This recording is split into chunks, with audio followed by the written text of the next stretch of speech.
चलिए अब हम पढ़ने वाले हैं वर्ल्ड ज्योग्राफी के अंतर्गत जलवायु एवं जलवायु प्रदेश के बारे में। तो देखिए यहाँ पे हमारे जो है पिछले हमने जो है लगभग 10 चैप्टर यहाँ कवर कर लिए हैं इस क्लास के अंतर्गत ज्योग्राफी की। और यहाँ जलवायु और जलवायु प्रदेश की अगर बात करें तो जलवायु किसी स्थान की लंबे समय की औसत जो मौसमी दशाएं होती है उसका टोटल योग कहा जाता है। ठीक है। जलवायु में एक विस्तृत क्षेत्र में दीर्घकाल की वायुमंडलीय अवस्थाओं का विवरण होता है। मौसम की तुलना में जलवायु शब्द का अर्थ काफ़ी व्यापक होता है। जलवायु परिवर्तन तेज गति से हो रहा है, ये आपको पता होगा।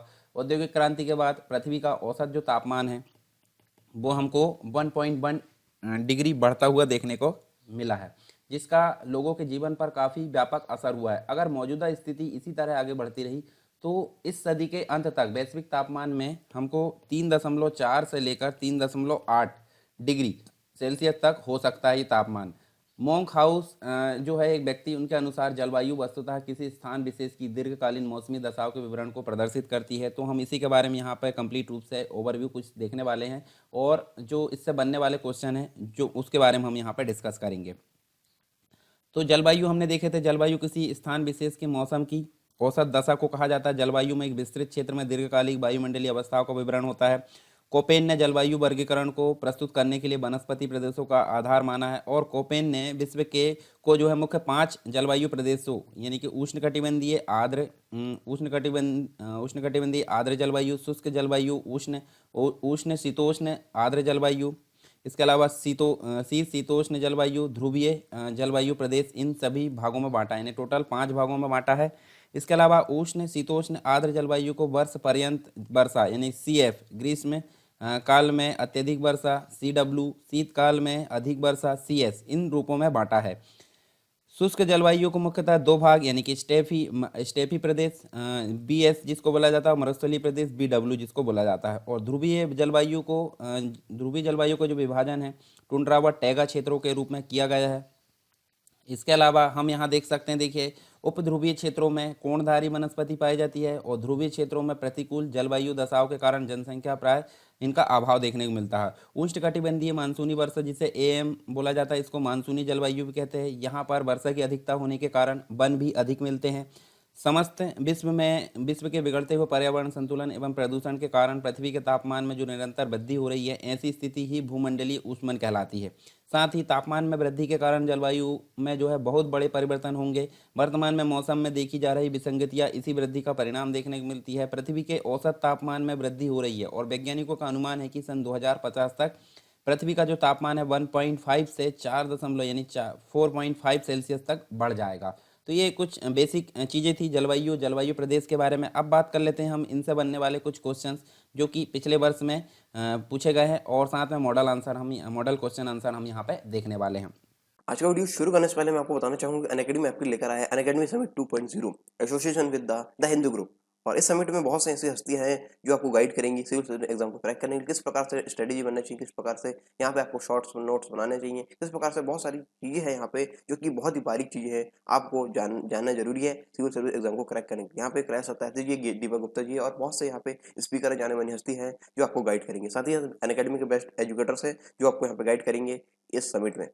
और यहाँ पे जो भी बच्चे सिविल सर्विस एग्जाम की तैयारी कर रहे हैं उनको ये समिट जरूर अटेंड करना चाहिए। इस समिट में आपको काफी फायदे मिलने वाले हैं, जैसा कि आपको ट्रिक्स बताए जाएंगे एग्जाम क्रैक करने के। जिन्होंने एग्जाम को पहले निकाला है वो आपको अपने एक्सपीरियंस शेयर करेंगे।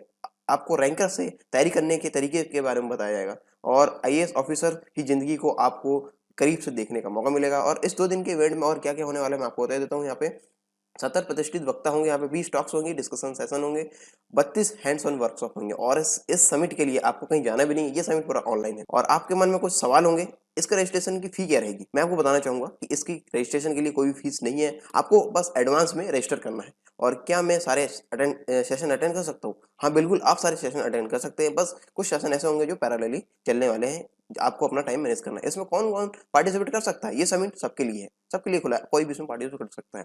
क्या कोई स्पेशल सेशन है हमारे सवालों के लिए जो सवाल हम पूछने वाले हैं? जी हाँ, आपके सवाल को महत्व दिया जाएगा, स्पीकर्स द्वारा आपके सवालों का सेशन के लास्ट में आंसर दिया जाएगा। इस सेशन के लिए हम रजिस्टर कैसे करें, तो इसके लिए आपको बिल्कुल भी चिंता करने की जरूरत नहीं है। नीचे डिस्क्रिप्शन बॉक्स में इसकी लिंक दी गई है, आप उस लिंक की सहायता से अपना रजिस्टर कर सकते हैं। तो आज ही रजिस्टर करें और जब रजिस्टर करें तो यहाँ पे कोड लगाना ना भूलें, हमारा कोड है सरकार10 कोड आप जरूर लगाएं। तो यहाँ देख सकते हैं, देखिए हम जो है पहला क्वेश्चन की बात करें। पहला क्वेश्चन देखने को मिलता है आपको, देखिए कोपेन ने जलवायु का वर्गीकरण कितने भागों में किया। कोपेन ने जलवायु का वर्गीकरण 5 भागों में किया, जो कि हम यहाँ पीछे देख चुके हैं, ठीक है, जिसे ABCDE इन पांचों रूपों में वर्गीकृत किया जाता है। और जर्मन जो मौसम वैज्ञानिक वेत्ता थे, इनका पूरा नाम था व्लादिमीर कोपेन। 1900 के आसपास इन्होंने विश्व की जलवायु को 5 भागों में वर्गीकृत किया। यह जो है संदेह है कि ऑस्ट्रेलिया में हाल ही में आई बाढ़ ला नीना के कारण आई थी। ये ला नीना जो है अल नीनो से कैसे भिन्न है, तो यहाँ देख सकते हैं, देखिए 2 ऑप्शन दिए हैं, 2 ऑप्शन में से सही कथन बताना है।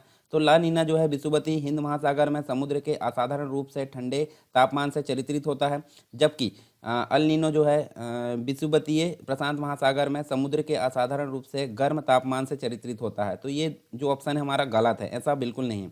अल नीनो का भारत के दक्षिण पश्चिमी मानसून पर प्रतिकूल प्रभाव पड़ता है, किंतु ला नीना का मानसूनी जलवायु पर कोई प्रभाव नहीं पड़ता, ये भी गलत। तो दोनों ऑप्शन हमारे यहाँ गलत है। अब गलत क्यों है तो हम देख लेते हैं। देखिए यहाँ देख सकते हैं, देखिए दक्षिण अमेरिकी देशों जो कि पेरू एवं इक्वाडोर है, उसके समुद्री मछुआरों द्वारा प्रतिवर्ष दिसंबर माह के आसपास प्रशांत महासागर धारा के तापमान में होने वाली वृद्धि को अल नीनो कहा जाता है। अर्थात अल नीनो प्रशांत महासागर में पेरू के निकट समुद्री तट के गर्म होने की घटना है। इसके अलावा ला नीना जो है प्रशांत महासागर में पानी के ठंडे होने की प्रक्रिया है, इसे एंटी अल नीनो भी कहा जाता है। यह घटना सामान्यतः अल नीनो के बाद होती है। अल नीनो में समुद्र की सतह का तापमान बहुत अधिक बढ़ जाता है, जबकि ला नीना में समुद्र का सतह का तापमान बहुत कम हो जाता है। तो दोनों एक दूसरे के विपरीत है। नेक्स्ट क्वेश्चन है, कोपेन के जलवायु वर्गीकरण के आधार पर नीचे दिए गए जो कोट है, मतलब जो ऑप्शन है, उनको यहाँ पे मिलाना है, ठीक है। तो यहाँ देखिए हमको यहाँ देखने को मिलेगा, जैसे ए है, ए को किस प्रकार इंडिकेट किया गया है। ए को किया गया है उष्णकटिबंधीय जलवायु के रूप में। उसके बाद अगर बात करें बी को शुष्क जलवायु के रूप में इंडिकेट किया गया है। उसके अलावा जो सी है, सी को किया गया है हिम जलवायु के रूप में, और उसके अलावा डी को बर्फ जलवायु के रूप में। तो इस हिसाब से देखा जाए तो ए नंबर का हमारा यहाँ पे राइट आंसर होगा, ठीक है। ये आप देख भी सकते हैं, यहाँ पे टेबल में दिया गया है। नेक्स्ट है उष्णकटिबंधीय आर्द्र जलवायु के संबंध में निम्न कथनों पर विचार करना है। तो यह देखिए प्रत्येक माह औसत तापमान 18 डिग्री सेल्सियस से अधिक रहता है, बिल्कुल सही ऑप्शन है। यहाँ वर्ष भर वर्षा होती है, ये भी बिल्कुल सही है। तो दोनों ऑप्शन सही है, यानी कि सी नंबर का राइट आंसर है। नेक्स्ट है, देखिए सुमेलित करना है, जो कि कोपेन के अनुसार ये चिन्हित किया गया था किस किस प्रकार के जो इंडिकेशन है किस जलवायु को दिया गया था। तो यहाँ देखिए हमको देखने को मिलेगा जो AF है, AF किसको दिया गया, उष्णकटिबंधीय आर्द्र जलवायु को, बिल्कुल सही है। पहला मतलब जो सामने दिया गया है इसके सही आंसर। AM जो है उष्णकटिबंधीय मानसूनी जलवायु, बिल्कुल सही है। AW उष्णकटिबंधीय आर्द्र एवं शुष्क जलवायु को दिया गया, और BW जो है मरुस्थलीय प्रदेश को। तो सभी ऑप्शन यहाँ पर राइट है, यानी कि सब एक दूसरे का ऑप्शन सही है। तो देखिए हमारा जो है यहाँ पे देखने को मिलेगा सी नंबर का राइट आंसर इस हिसाब से, ठीक है। निम्न कथनों पर यहाँ पे विचार करना है और सही ऑप्शन का चुनाव करना है। तो ठीक है, सत्य कथन ही पूछा गया है। तो देखिए कोपेन के अनुसार भारतीय प्रदेश में उष्णकटिबंधीय मानसूनी जलवायु पाई जाती है, बिल्कुल सही है ये, ठीक है। भूमध्य सागरीय जलवायु में गर्मियाँ जो है उष्ण व शुष्क तथा सर्दीय मृदु एवं वर्षा युक्त होती है, ये भी बिल्कुल सही है। टुंड्रा स्थायी तुषार का प्रदेश है, ये भी बिल्कुल सही। तीनों ऑप्शन सही है, यानी कि डी नंबर का राइट आंसर है। निम्न को यहाँ पे मिलाना है, ठीक है। और मिलाना जो है कौन सा ऑप्शन सही है आपको बताना। देखिए जो शीत स्टेपी जलवायु है वो किससे इंडिकेट की जाती है, BSK से इंडिकेट की जाती है। उसके अलावा भूमध्य सागरीय जलवायु CS से इंडिकेट की जाती है। उसके साथ ही अगर देखें तो हिमाच्छादित जो जलवायु है वो किससे इंडिकेट की जाती है, EF से इंडिकेट की जाती है। और टुंड्रा तुल्य जलवायु आपको ET से देखने को मिलेगी। तो यहाँ देख सकते हैं डी नंबर का राइट आंसर है इसका, ठीक है। निम्न कथनों पर यहाँ पे विचार करना है और सही कथन का चुनाव करना है। तो देखिए उष्णकटिबंधीय आर्द्र जलवायु भूमध्य रेखा के निकट पाई जाती है, बिल्कुल सही। उष्णकटिबंधीय आर्द्र जलवायु क्षेत्र में सदा हरित वन पाए जाते हैं, ये भी बिल्कुल सही। दोनों ऑप्शन सही, यानी कि सी नंबर का राइट आंसर होगा। निम्न कथनों पर विचार करना है और यहाँ सही ऑप्शन का चुनाव करना। देखिए भूमध्यवर्ती जो क्षेत्र है उसमें वर्ष 4 मुख्य ऋतुओं में विभाजित होता है, गलत, 4 ऋतुओं में नहीं होता है। इसके अलावा भूमध्य सागरीय क्षेत्र में गर्मियों में अधिक वर्षा होती है, ये भी गलत है, ठीक है। अब तीसरा ऑप्शन, चीन की तरह ही जलवायु में मतलब चीन की तरह की जो जलवायु है उसमें पूरे वर्ष वर्षा होती है, बिल्कुल सही है, ठीक है। तीसरा ऑप्शन हमारा सही है। उसके अलावा उष्णकटिबंधीय उच्च भूमियाँ विभिन्न जलवायु के ऊर्ध्वाधर अनुक्षेत्र वर्गीकरण को प्रदर्शित करती है। ये भी बिल्कुल सही। 3 और 4 हमारे सही हैं, 1 और 2 गलत है। तो इस हिसाब से देखें तो डी नंबर का हमारा राइट आंसर है। अब यहाँ देखिए 4 ऋतु भूमध्यवर्ती जो क्षेत्र है उसमें ऋतुएं 4 में नहीं 2 ग्रीष्म और शीत ऋतु में बांटी जाती है, और भूमध्य सागरीय जलवायु प्रदेश में अधिकांश वर्षा शीतकाल में होती है, ना कि गर्मियों में। तो दोनों ऑप्शन हमारे गलत थे, पहला और दूसरा। तो इस हिसाब से ये आप देख भी सकते हैं। नेक्स्ट है जलवायु चरम है, वर्षा कम है और लोग जलवासी पशुचारक हुआ करते हैं। तो ये जो कथन है निम्न क्षेत्रों में किसके लिए सबसे अच्छा वर्णन करता है? तो ये किसके लिए करता है? मध्य एशियाई स्टेप्स के लिए ये जो है सबसे अच्छा वर्णन करता है। यहाँ देखिए चरम जलवायु, कम वर्षा, जलवासी पशुचारक हुआ करते हैं जैसी विशेषता मध्य स्टेपी क्षेत्र को इंगित करती है। मध्य एशियाई स्टेप प्रकार की जलवायु पर वनस्पति जीवन घास फूस छोटी झाड़ों के रूप में अधिक और पेड़ों के रूप में कम देखने को मिलते हैं। यह पूर्वी यूरोप में यूक्रेन से लेकर मध्य एशिया तक फैले हुए हैं। ठीक है, निम्न कथनों पर यहाँ पे जो है देखना है। ठीक है, निम्नलिखित में से एक उष्णकटिबंधीय सवाना प्रदेश जलवायु की मुख्य विशेषता मानी जाती है। तो देखिए वर्ष भर वर्षा, ये गलत है। केवल शीत काल में वर्षा, ये भी गलत है। अत्यंत अल्पकालिक शुष्क ऋतु, ये भी गलत है। निश्चित शुष्क तथा आर्द्र ऋतु, ये बिल्कुल सही। डी नंबर का हमारा राइट आंसर होगा, जो कि उष्णकटिबंधीय सवाना प्रदेश की मुख्य विशेषता मानी जाती है। किसी एक भौगोलिक क्षेत्र की सुस्पष्ट विशेषता निम्नलिखित है। तो देखिए कोष्ण और शुष्क जलवायु होती है, सुहावना और आर्द्र शीतकाल होता है, सदाबहार ओक वृक्ष होते हैं। तीनों जो है किसमें से किसकी विशेषता है? तो यहाँ देखिए भूमध्य सागरीय क्षेत्र की विशेषता ये सही है, जबकि चीन की नहीं है, मध्य एशिया की भी नहीं है, उत्तर अमेरिका व अटलांटिक की भी नहीं है। तो राइट आंसर हमारा क्या होगा? ए नंबर का राइट आंसर होगा। अलग अलग जो ऋतुएं होती है उसमें दिन समय और रात्रि के समय के विस्तार में विभिन्नता किस कारण से होती है? तो यहाँ ऑप्शन बताना है कौन कौन से सही हैं। तो देखिए पृथ्वी का अपने अक्ष पर घूर्णन, गलत है। पृथ्वी का सूर्य के चारों ओर दीर्घवृत्तीय रीति से परिक्रमण, बिल्कुल सही है ये। इसके अलावा स्थान की अक्षांशीय स्थिति, ये गलत है। पृथ्वी का नत अक्ष पर जो है परिक्रमण, ये सही है। नहीं, दूसरा और चौथा सही है, पहला और तीसरा यहाँ पे गलत है। तो देखिए बी नंबर का हमारे यहाँ पे राइट आंसर होगा। तो उसके अलावा कथन दिए है, कथन के बाद हमको जो है निष्कर्ष यहाँ मतलब जो है सही आंसर बताना है। तो देखिए भूमध्य रेखा के दोनों ओर 5 से 8 डिग्री अक्षांश तक क्षेत्रों में वर्षा वर्ष भर होती है, बिल्कुल सही है। अब आर दिया है, तो उच्च तापमान तथा उच्च आर्द्रता के कारण भूमध्य रेखा के निकट अधिकतर जो है दोपहर को संवहनी वर्षा होती है, ये भी बिल्कुल सही है। तो यहाँ देखिए ए और आर दोनों सही, ए और आर दोनों सही हैं, और आर ए का सही स्पष्टीकरण, ये भी सही है। तो ए नंबर का हमारा राइट आंसर होगा।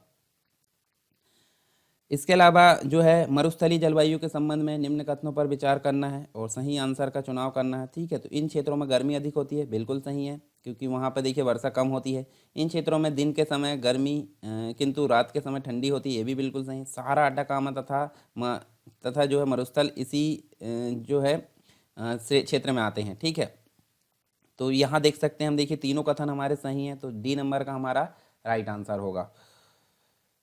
हरिकेन और टाइफून नामक जो तूफान है वो प्रभावित मतलब इन दोनों तूफान से प्रभावित जलवायु कौन सी जलवायु कहलाती है? तो इनसे प्रभावित जलवायु आपको देखने मिलेगी चीन तुल्य जलवायु प्रभावित है। किससे? हरिकेन और टाइफून से। किस क्षेत्र में भूमध्य सागरीय जलवायु प्रचलित नहीं है? तो यहाँ देख सकते हैं हम, देखिए मध्य चिली में है, तो ये ऑप्शन गलत हो जाएगा। एडिलेड में भी है, केप टाउन में भी है। तो पंपास में यहाँ पे देखिए भूमध्य सागरीय जलवायु प्रचलित नहीं है। तो देखिए भूमध्य सागरीय जलवायु वह जलवायु जो भूमध्य सागर के समीपवर्ती भागों में होती है, और ये भूमध्य सागर के अलावा कैलिफोर्निया के निकट तटवर्ती पश्चिमी और दक्षिणी ऑस्ट्रेलिया, एडिलेड, दक्षिण अफ्रीका के दक्षिण पश्चिम यानी केप टाउन में, और मध्य चिली में यह मौसम परिस्थितियाँ मिलती है। इसके अलावा इस क्षेत्र में स्पेन, फ्रांस, चिली, यूनान, यूगोस्लाविया आदि देश भी आते हैं, और अर्जेंटीना के पंपास वाले भाग में भूमध्य सागरीय जलवायु प्रचलित नहीं है। ठीक है, तो इसलिए डी नंबर का राइट आंसर होगा। यहाँ देखिए मिलाना है जोड़ी, तो जोड़ी आप देखिए जो हम देख सकते, देखिए उष्णकटिबंधीय जो है, उष्णकटिबंधीय किससे संबंधित है? ये सवाना से संबंधित है। ठीक है, इसके अलावा उपोष्ण की अगर बात करें तो उपोष्ण किससे संबंधित है? चीन समतुल्य जो जलवायु उससे संबंधित है। साथ ही समशीतोष्ण की अगर बात करें तो ये महाद्वीपीय प्रकार है, और ध्रुवीय कटिबंध की अगर बात करें तुंड्रा है। तो इस हिसाब से अगर देखें तो बी नंबर का हमारा यहाँ पे राइट आंसर होगा। फिर यहाँ पे जोड़ी मिलाना है, तो आप देखिए यहाँ पे जो है अत्यधिक जो गर्म होता है वो कौन सा होता है, वो होता है सहारा मरुस्थल, ठीक है। उसके बाद अत्यधिक ठंडा जो होता है वो अंटार्कटिका देखने को मिलेगा। उसके अलावा जो नेक्स्ट है यानी कि अत्यधिक वर्षा की अगर बात करें, अत्यधिक वर्षा वर्ष है, यहाँ वर्षा है, ठीक है। तो ये कहाँ पे होती है, चेरापूंजी में। यहाँ मोहसिन राम रहता है तो वो भी आंसर आता है, परंतु यहाँ चेरापूंजी है तो वहाँ पे ये लगा सकते हैं। अत्यधिक सूखा कहाँ रहता है, ये चिली में रहता है। तो यहाँ देख सकते हैं बी नंबर का हमारा राइट आंसर होगा। फिर यहाँ देखिए सुमेलित करना है, तो यहाँ देख सकते हैं, देखिए जो सूची 1 और सूची 2 को यहाँ पे मिलाना है, जलवायु की किस्म दी गई है और उसका क्षेत्र दिया गया है। तो यहाँ देख सकते हैं, देखिए पहला जो ऑप्शन दिया गया विषुवतीय है, तो विषुवत जो है, विषुवती किससे संबंधित है, कांगो से संबंधित है, ठीक है, मतलब क्षेत्र कांगो स्थित है। इसके अलावा भूमध्य सागर जो है, भूमध्य सागरी की अगर बात करें तो ये जो है कैलिफोर्निया, ठीक है। मानसून की अगर बात करें तो मानसून आपको कहाँ मिलेगा, मानसून आपको मिलेगा बांग्लादेश, ठीक है। तो सवाना की अगर बात करें, सवाना हम देख सकते हैं ये जो है सूडान के अंतर्गत। तो यहाँ ए नंबर का हमारा राइट आंसर होगा, यानी जलवायु की किस्म और उसके क्षेत्र के हिसाब से ये जोड़ी यहाँ देख सकते हैं हम। सभी प्रकार के जलवायु का कटिबंध निम्न में से किस महाद्वीप में है, तो सभी प्रकार की जलवायु कहाँ पे है, एशिया में देखने को मिलेगी, ना कि दक्षिण अमेरिका, उत्तरी अमेरिका और ऑस्ट्रेलिया। तो एशिया हमारा यहाँ पे राइट आंसर होगा। नेक्स्ट है निम्न कथनों पर विचार करना है और सही आंसर यहाँ बताना है। सही कथन का चुनाव करना, विषुवत रेखीय जलवायु में अत्यधिक वर्षा होती है, बिल्कुल सही है। श्रीलंका, म्यांमार, थाईलैंड मानसूनी क्षेत्र की जलवायु के अंतर्गत आती है, ये भी बिल्कुल सही। समानांतर जलवायु एक उष्णकटिबंधीय जलवायु है, ये भी बिल्कुल सही, यानी तीनों ऑप्शन हमारे यहाँ पे सही है, ठीक है। तो तीन मतलब यहाँ पे देख सकते, देखिए डी नंबर का राइट आंसर होगा, ठीक है। तो ये मैप में भी आप यहाँ देख सकते हैं। नेक्स्ट जो है निम्न में से कौन सा जलवायु जो है शुष्क जलवायु है, तो देखिए मरुस्थलीय जलवायु ये भी शुष्क है, स्टेपी जलवायु ये भी शुष्क है, जबकि अल्पाइन यहाँ पे शुष्क जलवायु नहीं है। तो पहला और दूसरा सही है, यानी कि ए नंबर का राइट आंसर है। और यहाँ जो नेक्स्ट क्वेश्चन है जोड़ी मिलाना है, देखिए सूडान, मतलब सूडान जो है किससे संबंधित है, सूडान सवाना से संबंधित है, ठीक है। इसके अलावा जो सूडान के दक्षिण का भाग है वो किससे संबंधित है, ये पार्क लैंड से संबंधित है। साथ में ब्राज़ील की अगर बात करें तो ये किससे संबंधित है, पंपास से संबंधित है। और वेनेजुएला की अगर बात करें तो वेनेजुएला जो है लेनोस से संबंधित है। तो यहाँ अगर बात करें तो ए नंबर का हमारा राइट आंसर होगा, ठीक है। एक नेक्स्ट क्वेश्चन है, हम देख सकते हैं, देखिए यहाँ पे यहाँ देखो नेक्स्ट जो क्वेश्चन है हमारा देख सकते हैं, ब्रिटिश तुल्य जलवायु जो है, यहाँ सही कथन का चुनाव करना है। ब्रिटिश तुल्य जलवायु पूर्वी यूरोप में पाई जाती है, तो यहाँ देख सकते हैं ये जो है गलत है। टेका जलवायु को आर्द्र महाद्वीपीय जलवायु भी कहा जाता है, तो ये सही है हमारा। उसके अलावा टुंड्रा जलवायु जो है इसके अंतर्गत जो है उत्तरी यूरोप, उत्तरी एशिया तथा उत्तरी कनाडा प्रदेश यहाँ शामिल है, ये भी सही है। अल्पाइन जलवायु क्षेत्र को निम्न स्तरीय जलवायु कहा जाता है, ये गलत है। तो दूसरा और तीसरा सही है, यानी कि देख सकते हैं, देखिए बी नंबर का हमारा राइट आंसर है। तो यहाँ देख भी सकते हैं, देखिए जो ब्रिटिश तुल्य जलवायु पश्चिमी यूरोप में पाई जाती है, ठीक है, जिसके अंतर्गत ब्रिटेन, उत्तरी पश्चिमी France, Germany, Denmark, Holland, Belgium, Norway आदि देश आते हैं। ब्रिटेन समुद्र के तट पर स्थित है, इसलिए इसे जो है समुद्र तटीय जलवायु भी कहा जाता है, ठीक है। नेक्स्ट यहाँ देखें हम, तो देखिए हमने जो क्वेश्चन है देख लिए, यहाँ पे बहुत सारे जलवायु, मतलब जो जलवायु और जलवायु प्रदेश के संदर्भ में बहुत सारे क्वेश्चन देखे हैं, किसके जो विश्व भूगोल है उसके, ठीक है। तो यहाँ जो क्वेश्चन है हमारे यहाँ कंप्लीट हो जाते हैं। आई होप ये जो है सारी चीज़ें आपको क्लियर हुई होगी। इसके अलावा कोई डाउट है तो आप मुझे कमेंट बॉक्स में बता सकते हैं। आप सरकार study webs education android store में जाकर जो एप्लीकेशन है उसको डाउनलोड कर सकते हैं और सारी चीज़ें वहाँ पे सीक्वेंस में आपको मिल जाएगी। इसके बाद का टॉपिक हम नेक्स्ट क्लास में पढ़ने वाले हैं। आज का वीडियो शुरू करने से पहले मैं आपको बताना चाहूंगा कि अनअकैडमी आपके लेकर आया है Unacademy summit 2.0 association with the Hindu group. और इस समिट में बहुत सी ऐसी हस्तियां हैं जो आपको गाइड करेंगी सिविल सर्विस एग्जाम को क्रैक करने के लिए, किस प्रकार से स्ट्रेटेजी बनना चाहिए, किस प्रकार से यहाँ पे आपको शॉर्ट्स नोट्स बनाने चाहिए, किस प्रकार से बहुत सारी चीज़ें हैं यहाँ पे जो कि बहुत ही बारीक चीज़ें हैं, आपको जानना जरूरी है सिविल सर्विस एग्जाम को क्रैक करने के लिए। यहाँ पे क्रैश होता है जी दीपक गुप्ता जी और बहुत से यहाँ पे स्पीकर जाने मानी हस्ती हैं जो आपको गाइड करेंगे। साथ ही अनअकैडमी के बेस्ट एजुकेटर्स हैं जो आपको यहाँ पे गाइड करेंगे इस समिट में। और यहाँ पे जो भी बच्चे सिविल सर्विस एग्जाम की तैयारी कर रहे हैं उनको ये समिट जरूर अटेंड करना चाहिए। इस समिट में आपको काफ़ी फायदे मिलने वाले हैं, जैसा कि आपको ट्रिक्स बताए जाएंगे एग्जाम क्रैक करने के। जिन्होंने एग्जाम को पहले निकाला है वो आपको अपने एक्सपीरियंस शेयर करेंगे। आपको रैंकर से तैयारी करने के तरीके के बारे में बताया जाएगा और आईएएस ऑफिसर की ज़िंदगी को आपको करीब से देखने का मौका मिलेगा। और इस 2 दिन के इवेंट में और क्या-क्या होने वाला है मैं आपको बता देता हूँ। यहाँ पे 70 प्रतिष्ठित वक्ता होंगे, यहाँ पे 20 टॉक्स होंगी, डिस्कशन सेशन होंगे, 32 हैंड्स ऑन वर्कशॉप होंगे और इस समिट के लिए आपको कहीं जाना भी नहीं है, ये समिट पूरा ऑनलाइन है। और आपके मन में कुछ सवाल होंगे, इसका रजिस्ट्रेशन की फी क्या रहेगी? मैं आपको बताना चाहूँगा कि इसकी रजिस्ट्रेशन के लिए कोई भी फीस नहीं है, आपको बस एडवांस में रजिस्टर करना है। और क्या मैं सारे सेशन अटेंड कर सकता हूँ? हाँ, बिल्कुल आप सारे सेशन अटेंड कर सकते हैं, बस कुछ सेशन ऐसे होंगे जो पैरेलली चलने वाले हैं, आपको अपना टाइम मैनेज करना है। इसमें कौन-कौन पार्टिसिपेट कर सकता है? ये समिट सबके लिए है, सबके लिए खुला है, कोई भी इसमें पार्टिसिपेट कर सकता है। क्या कोई स्पेशल सेशन है हमारे सवालों के लिए, जो सवाल हम पूछने वाले हैं? जी हाँ, आपके सवाल को महत्व दिया जाएगा। स्पीकर्स द्वारा आपके सवालों का सेशन के लास्ट में आंसर दिया जाएगा। इस सेशन के लिए हम रजिस्टर कैसे करें? तो इसके लिए आपको बिल्कुल भी चिंता करने की जरूरत नहीं है। नीचे डिस्क्रिप्शन बॉक्स में इसकी लिंक दी गई है, आप उस लिंक की सहायता से अपना रजिस्टर कर सकते हैं। तो आज ही रजिस्टर करें और जब रजिस्टर करें तो यहाँ पे कोड लगाना ना भूलें। हमारा कोड है सरकार 10 कोड आप जरूर लगाएं।